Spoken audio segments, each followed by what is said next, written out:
નગરમાં gift city fire station પાછળ labour colony પાસે ગટરમાં 6 વર્ષનું બાળક પડી ગયું હતું। આ અંગે જાણ થતાં જ ગાંધીનગર અને ગિફ્ટ સિટી ફાયર સ્ટેશનની ગાડીઓ તાત્કાલિક ઘટના સ્થળે પહોંચી હતી અને બાળકના રેસ્ક્યુની કામગીરી હાથ ધરી હતી। ફાયર જવાનોએ તાત્કાલિક બાળકને ગટરમાંથી બહાર કાઢી 108 દ્વારા હોસ્પિટલ ખસેડવામાં આવ્યું। આ દરમિયાન 108 ના ડોક્ટર દ્વારા બાળકને તાત્કાલિક CPR પણ આપવામાં આવ્યું, પરંતુ બાળકના શ્વાસ ફરી આવ્યા ન હતા। તબીબોએ મૃત જાહેર કર્યું હતું।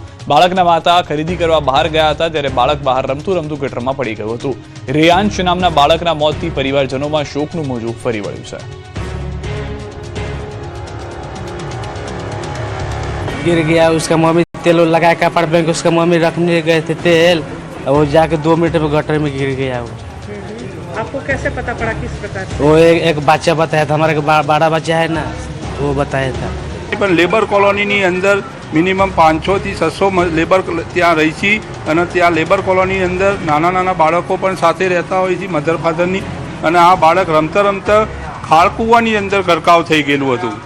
ये अपना झारखंड का बच्चा था और 2 बच्चे थे, वो आपस में खेल रहे थे। मतलब खेलते खेलते वो खारकुआ ढका भी हुआ था, बट 2 बच्चे आपस में वो छेड़खानी करके उसको ओपन कर दिया। ओपन करने के बाद में एक बच्चा अंदर झांक रहा था, दूसरा वो जैसे ही गिरा तो वो तो भाग गया पहला वाला बच्चा, और दूसरा जो झांक रहा था वो अंदर गिर गया, छोटा बच्चा था।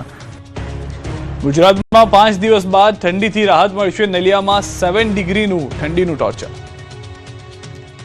ગુજરાતમાં 15 જાન્યુઆરી સુધી કોલ્ડ વેવ ઠારી નાખશે। વેસ્ટર્ન ડિસ્ટર્બન્સની અસરને કારણે રાજ્યમાં હવામાનમાં સતત ફેરફાર જોવા મળી રહ્યો છે। છેલ્લા 3-4 દિવસથી કાતલ ઠંડી પડી રહી છે। રાજ્યમાં નલિયા 7 ડિગ્રી સાથે સૌથી ઠંડુગાર શહેર રહ્યું, તો અન્ય શહેરોમાં પણ તાપમાનનો પારો 2 થી 4 ડિગ્રી સુધી ગગડી ગયો હતો। 15 થી વધુ જિલ્લામાં તાપમાનનો પારો 15 ડિગ્રી નીચે પહોંચી જતા લોકો ધ્રુજી ગયા હતા। વહેલી સવારે અને મોડી રાત્રે લોકો કડકડતી ઠંડીનો અનુભવ કરી રહ્યા છે। આગામી 15 જાન્યુઆરી સુધી ગુજરાતમાં કોલ્ડ વેવની સંભાવના છે। હવામાન વિભાગ અનુસાર હાલમાં ઉત્તર પૂર્વથી પૂર્વ તરફના પવનો ફૂંકાઈ રહ્યા છે, જેથી આગામી 5 દિવસ લઘુત્તમ તાપમાનમાં કોઈ મોટો બદલાવ નહીં થાય। એ બાદ લઘુત્તમ તાપમાનમાં 2 થી 3 ડિગ્રી સેલ્સિયસ તાપમાનમાં વધારો ધીરે ધીરે જોવા મળશે। और जो लघुत्तम तापमान है इसमें अगले 5 दिन तक कोई बड़ा बदलाव नहीं रहेगा, और उसके आगे ग्रेजुअल राइज रहेगा। धीरे धीरे टेम्परेचर 2 से 3 डिग्री सेंटीग्रेड बढ़ने का पूर्वानुमान दिया गया है।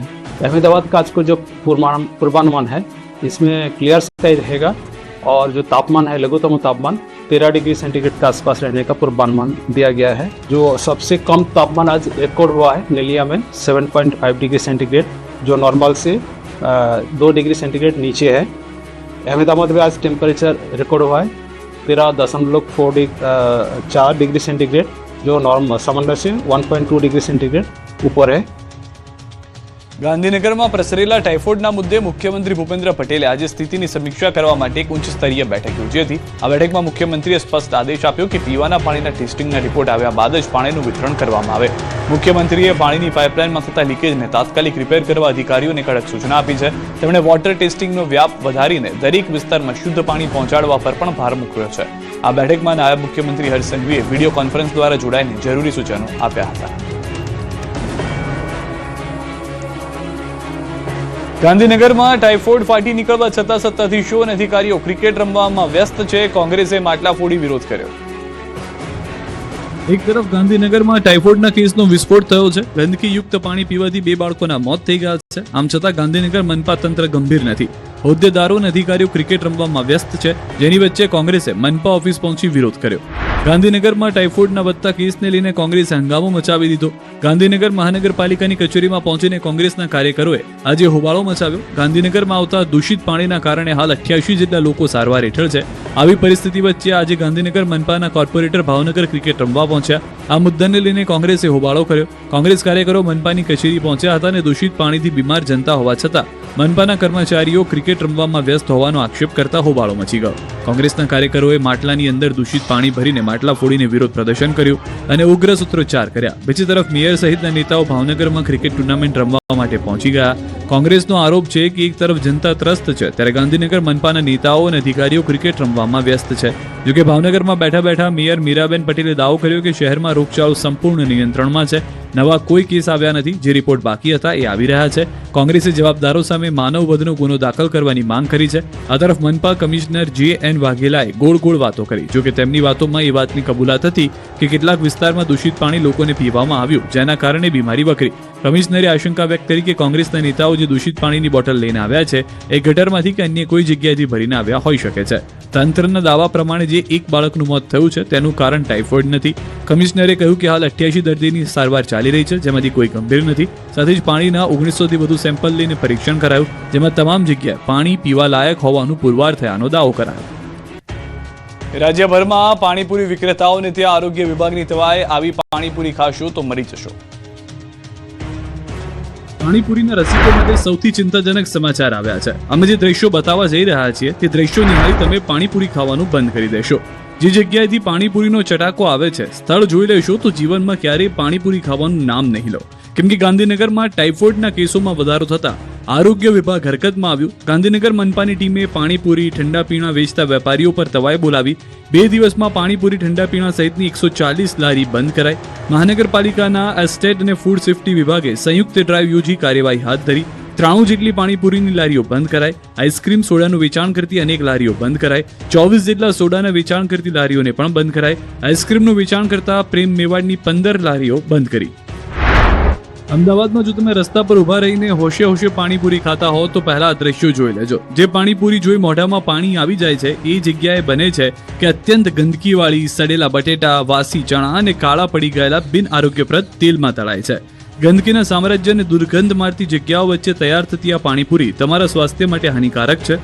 અમદાવાદ મ્યુનિસિપલ કોર્પોરેશનના ફૂડ અને આરોગ્ય વિભાગ દ્વારા જમાલપુર અને બહેરામપુરા વિસ્તારમાં આવેલા કેલિકો મિલ કમ્પાઉન્ડમાં 20 થી 25 જેટલા પાણીપુરીના ઉત્પાદકો પર રેડ કરવામાં આવી. આ દરોડા દરમિયાન અધિકારીઓએ પણ દ્રશ્યો જોઈને ચોંકી ઉઠ્યા. પાણીપુરીના મસાલા માટે સડેલા ચણા, બટેટા, પૂરી તળવા માટે વપરાતું ઝેરી કાળું તેલ અને ગંદી કુંડીઓ કે ડસ્ટબિન જેવા પીપળામાંથી ભરાતા પાણીનો વ્યાપક ઉપયોગ થતો હતો. ગંદકીના સામ્રાજ્ય અને દુર્ગંધ મારતી જગ્યાઓ વચ્ચે તૈયાર થતી આ પાણીપુરી એએમસીની ટીમે તમામ સડેલા બટેટા અને ચટણીનો નાશ કર્યો. આરોગ્ય વિભાગે વિવિધ સ્થળોએથી સેમ્પલ લઈ કડક કાર્યવાહી હાથ ધરી હતી. ગાંધીનગર અને અમદાવાદ બાદ રાજકોટમાં આરોગ્ય વિભાગે પાણીના નમૂના લીધા. ગાંધીનગરમાં દૂષિત પાણી પીવાના કારણે અનેક બાળકો બીમાર પડવાની ઘટના બાદ ગુજરાતભરમાં તંત્ર હરકતમાં આવ્યું. ઘટનાના પગલે રાજકોટ કોર્પોરેશન તંત્ર દ્વારા શહેરના વિવિધ વિસ્તારમાં પાણીના સેમ્પલિંગ અને ક્લોરિનેશનની તપાસ હાથ ધરવામાં આવી. આ દરમિયાન ખાસ કરીને શહેરના કોઠારિયા વિસ્તારની વિવિધ સોસાયટીઓમાં આરોગ્ય વિભાગની ટીમો દ્વારા સઘન ચેકિંગ હાથ ધરવામાં આવ્યું. રાજકોટના તમામ 18 વોર્ડમાં આરોગ્યની ટીમો દ્વારા 350 થી 400 જેટલા સ્થળોએથી પાણીના નમૂના લેવાની કામગીરી કરવામાં આવી. આરોગ્ય વિભાગની ટીમો જરૂરી સાધનો અને કીટ સાથે ફિલ્ડ પર ઉતરી. કોઠારિયા જેવા ગીચ વિસ્તારમાં જ્યાં રોગચાળો ફેલાવાની શક્યતા વધુ હોવાથી અહીં ઘરે ઘરે પહોંચીને પાણીના નમૂના લીધા હતા. મહત્વનું છે કે રાજકોટમાં છેલ્લા એક અઠવાડિયામાં ઝાડા ઉલટીના 212 કેસ અને કમળાના 2 કેસ નોંધાતા તંત્ર વધુ સતર્ક બન્યું છે. આ તરફ પાણીમાં મૃત ગરોળી નીકળી. છોટાઉદેપુરના નસવાડી તાલુકાના પલસાણી ગામે પાણી પુરવઠા વિભાગની ગંભીર બેદરકારી સામે આવી. પલસાણાથી ગામે પોચંબા પાણી પુરવઠાના ફિલ્ટર સંપના કુવામાંથી મૃત ગરોળી મળી આવી હતી. આ ઘટનાને લઈને મોગલા બેઠકના તાલુકા સદસ્યએ આક્ષેપ કર્યો છે કે તંત્ર દ્વારા લોકોના આરોગ્ય સાથે ચેડા કરવામાં આવી રહ્યા છે અને જો તકેદારી રાખવામાં નહીં આવે તો અહીં ઇન્દોર જેવી ગંભીર પરિસ્થિતિ સર્જાઈ શકે છે. આ સાથે જ અન્ય ફિલ્ટર સંપમાંથી પણ મોટા પ્રમાણમાં પાણીનો વેડફાટ થઈ રહ્યો હોવાનું સામે આવ્યું છે. ગાંધીનગરમાં ટાઇફોઇડ વિસ્ફોટ થયા પાછળના કારણો આવ્યા સામે. ગાંધીનગરમાં પાણીજન્ય રોગચાળો વકર્યો છે. ટાઇફોઇડનો વિસ્ફોટ થતા હાહાકાર મચી ગયો છે. તંત્રથી લઈને કેન્દ્ર સુધીની ટીમ હરકતમાં આવી ગઈ છે. પરંતુ આખરે આ ટાઇફોઇડ જેવી જીવલેણ બીમારી વકરી શું કામ? જે જાણવા ન્યૂઝ 18 ગુજરાતીની ટીમે રિયાલિટી ચેક કર્યું તો ફરી આંખો ચાર થઈ ગઈ. ગાંધીનગરના વિવિધ વિસ્તારમાં પ્રદૂષિત પાણી જોવા મળ્યું. આદિવાડા સહિતના વિસ્તારોમાં પ્રદૂષિત પાણી આવતું હોવાનું સ્થાનિકોએ જણાવ્યું. તો બીમારીથી બચવા માટે સ્થાનિકોએ આરઓ વોટર પ્યોરિફાયર લઈ રહ્યા છે. પ્રદૂષિત પાણી આવવા પાછળનું કારણ પાણીની પાઇપલાઇનમાં લીકેજ હોવાનું સામે આવ્યું, જેને લઈને તંત્ર દ્વારા ઠેર ઠેર લીકેજ રિપેરિંગ કામગીરી હાથ ધરવામાં આવી. ગાંધીનગરમાં 30 થી વધુ સ્થળોએ પાણીની પાઇપલાઇનમાં લીકેજ હોવાનું જાણવા મળ્યું. બીજી તરફ મનપાના અધિકારી અને હોદ્દેદારો મોજ મસ્તી કરવામાં વ્યસ્ત છે.